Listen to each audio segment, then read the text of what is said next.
VK news, राष्ट्र के नाम। प्रश्न संख्या 61 Shri Shrimati Poonam Mahajan ji. Question number 61। Question number 61। हाँ, अध्यक्ष महोदय, जवाब सभा पटल पर रखा गया। आफ्टर क्वेश्चन अवर। धन्यवाद सर, धन्यवाद। मंत्री जी ने जो उत्तर दिया है उस उत्तर के रूप से मुझे ये समझ आया है, हमने देखा है कि काल के बाद, प्रश्नकाल के बाद 21 पे आदरणीय प्रधानमंत्री जी ने हम कैसे अपने आप को फॉसिल फ्यूल पे डिपेंडेंट ना रखते हुए आने वाले समय में हमने 9 साल के पहले ही हमने फॉसिल फ्यूल से 40% बिना फॉसिल फ्यूल की जो अलग ऑल्टरनेटिव एनर्जी है उस एनर्जी को लेके हमने मिक्सचर किया है और हमने एक बहुत अच्छी उपलब्धि की है। लेकिन जब मैंने सवाल पूछा था स्कूलों के लिए, मैं मंत्री महोदय को ये पूछना चाहती हूँ, आपने महाराष्ट्र के बारे में जवाब दिया, लेकिन पूरे देश भर में हमारे पास ऐसी इंटीग्रेटेड पॉलिसी है जहां पे आपने कहा कि डिस्ट्रिक्ट कमेटी से हो सकता है, एमपी एमएलए के फंड से हो सकता है, हमें इतने सारे काम है, क्या हम एक ऐसी इंटीग्रेटेड पॉलिसी बना सकते हैं जिससे पूरे देश भर में हम एक क्लीन एनर्जी हर स्कूलों को दे पाए? क्योंकि मैं मुंबई से आती हूँ, हमारे यहाँ क्लीन एनर्जी पूरे समय तक हमारे यहाँ बिजली होती है, लेकिन आप गांव पहाड़ों में जाते हैं जहां पे छोटे छोटे स्कूल होते हैं, जैसे मैंने राजकोट में देखा है, कहीं जिंद में देखा है, कुछ ऐसे जगहें हैं जहां पे डिस्ट्रिक्ट खुद एडमिनिस्ट्रेशन काम करके सोलर पैनल्स लगाते हैं स्कूलों में। क्या हम इसको एजुकेशन मिनिस्ट्री के साथ टाई अप करके ये काम कर सकते हैं क्या? अध्यक्ष महोदय, माननीय सदस्य जी का चिंता स्कूलों के ऊपर जो पावर मिलना है वो उचित मिले और सही गुणवत्ता में मिले उनकी है, लेकिन आज का दिन में वो 2020 मार्च तक उस स्कीम भारत सरकार ने RTS 1 के ऊपर चलाती थी, लेकिन आज का दिन में वो वायबल हो गया है। केवल उनका इन्वेस्टमेंट 2 साल के अंदर उनको रिटर्न मिल चुकी है। इसी के लिए ऐसा कोई आज के दिन में भारत सरकार स्कूलों के ऊपर या कमर्शियल के ऊपर नहीं लगाने का कोई स्कीम आज तक चल नहीं रही। धन्यवाद। आपका ये जवाब सही है, लेकिन वो रिटर्न जवाब नहीं आपने मुझे दिया है। मेरा सवाल इसके साथ आगे एक सजेशन है, जैसे हमने ये भी सोचा है COP21 से लेके COP26 से कहा हमने पंचामृत के रूप से नॉन फॉसिल फ्यूल के रूप से काम किया है। रेलवेज भी बाय 2030 हम 0 एमिशन करना चाहते हैं। ऐसे बहुत सारे प्रोजेक्ट कर रहे हैं। नागपुर में भी जब हमारे मंत्री थे बावनकुळे जी, उन्होंने 300 स्कूलों को कैसे हम सिर्फ सोलर पैनल से काम, क्योंकि सर हम लोग हर वक्त इंटीग्रेटेड डिजिटल क्लासरूम के बारे में बात करते हैं और आधे से ज्यादा समय ये क्लासरूम बिजली के बिल हम नहीं चुका सकते हैं, इसलिए क्लासरूम चलते नहीं है।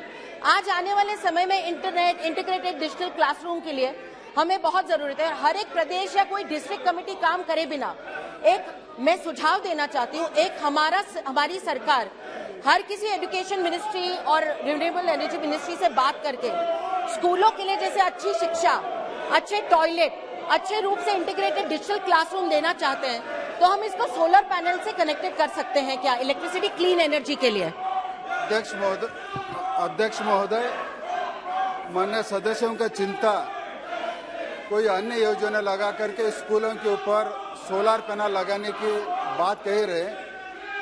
ऑलरेडी होम मिनिस्ट्री के अंदर होम मिनिस्ट्री के उनका जितने भी बिल्डिंग्स है उन बिल्डिंगों के ऊपर सोलर पैनल लगाने की उनका ऑलरेडी उनका मंत्रालय से ऑलरेडी उसको चल रहा है। तो इसी ढंग में हम लोग यूनिवर्सिटीज और एजुकेशन मिनिस्ट्री को भी हम लोग प्रयास कर रहे हैं कि ये ऐसे अच्छे स्कीम्स अपने ऊपर लगाने के लिए हमारा प्रयास चालू है। धन्यवाद। माननीय श्री मनोरमी वर्मा, राम शिरोमणि वर्मा जी। माननीय नवीन और नवीनीकरण ऊर्जा मंत्री जी सदन को बताने की कृपा करेंगे कि सरकार द्वारा देश में कंपोजिट विद्यालय, प्राथमिक विद्यालय, उच्च प्राथमिक विद्यालयों में सौर विद्युत पैनलों को लगाने की कोई योजना है या विचार कर रही है, जिसमें पढ़ने वाले बच्चों को लाइट, पंखे की सुविधा मिल सके और शिक्षा आसानी से ग्रहण कर सकें? नहीं, ये पहले मैं कह चुका हूं, ऐसा कोई स्कीम्स आज के दिन में नहीं चल रहा है। मैं कह चुका हूं अध्यक्ष महोदय। श्री दुष्यंत सिंह जी।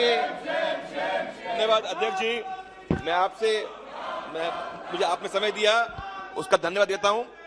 मैं मंत्री जी से जानना चाहता हूं कि इनके वर्तमान में एक ऑक्सफैम की रिपोर्ट आई थी, वो ये जो ऑक्सफैम की जो रिपोर्ट आई थी, उन्होंने कहा था कि 4.6% जो प्राइमरी केयर सेंटर्स हैं वो उनको बिजली नहीं मिलती। क्या सोलर पैनल्स के द्वारा जो सरकारी तंत्र है, सरकारी बिल्डिंग है, क्या ये सरकारी तंत्र में जो कल ही पेपर में निकला, इकोनॉमिक टाइम में निकला कि सेंट्रल पब्लिक सेक्टर एंटरप्राइजेज को खरीद में आप छूट देंगे और उन सेंटर्स को आप क्या बिजली का उत्पादन सोलर पैनल्स के द्वारा हमारे प्राइमरी हेल्थ सेंटर्स को उनको आप बिजली देंगे? इसके लिए आपका कुछ प्रावधान है क्या? अध्यक्ष महोदय, हम रूफटॉप सोलार के अंदर ऑलरेडी पिछले हुआ पॉलिसी को और सिंप्लीफाई कर दिया है।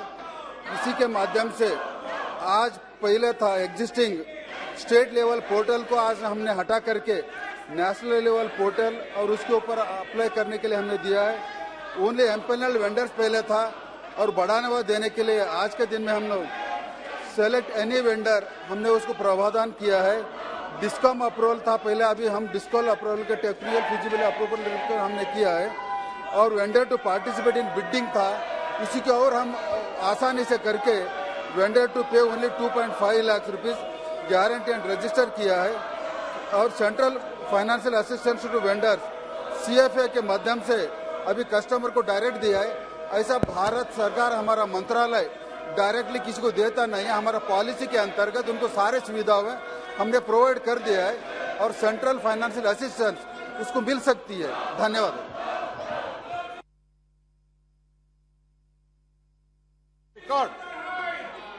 Opposition, especially Congress party and other parties, they were demanding discussion on the price rise.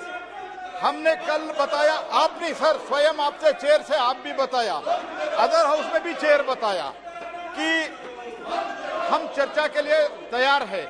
Nirmala ji, honourable Nirmala ji, उनका स्वास्थ्य ठीक होते ही वो आने के बाद जब आप निर्णय करेंगे BSc में, हम प्राइस राइज में चर्चा करने के लिए तैयार है। यही लोग पूछ रहे थे, हमको चाहिए प्राइस राइज में चर्चा। हमने हाँ भर दिया है। इनका प्रॉब्लम क्या है? सदन चलाना चाहते हैं, नहीं चलाना चाहते हैं। और जिसके बारे में अभी तटिया लेके आया है, इनके बारे में मैं पूछना चाहूँ, everybody is equal in the law और नॉट? ये कानून के समान, कानून के सामने सब समान है या नहीं है? क्या कांग्रेस के अध्यक्ष है तो सुपर ह्यूमन बीइंग है क्या? कानून हमको संबंध नहीं है, ऐसा सोचते हैं? बजे तक के लिए स्थगित की जाती है। सभा की कार्रवाई आज 11:30 बजे तक